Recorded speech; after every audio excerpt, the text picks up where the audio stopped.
আজকে তৈরি করব ভীষণ মজার আলুর চিপস। তার জন্য আলু নিয়ে নিয়েছি, আলুর খোসা ছাড়িয়ে পরিষ্কার করে ধুয়ে নিয়েছি। এবার আলুটাকে কেটে নেব।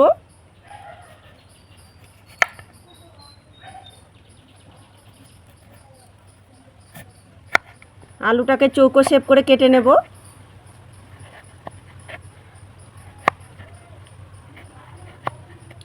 এই দেখুন চৌকো শেপ করে কেটে নিয়েছি। আর এখানে দুটো কাঠি নিয়েছি, এইভাবে করে কাঠিটা রেখে দেব। এবার আলুটাকে পাতলা পাতলা করে কেটে নেব।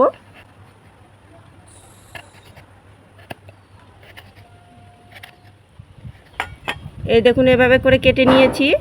এবার আলুটাকে উল্টো করে নেব। এবার কোনাকুনিভাবে কেটে নেব। এইভাবে করে পাতলা করে কোনাকুনিভাবে কেটে নেব।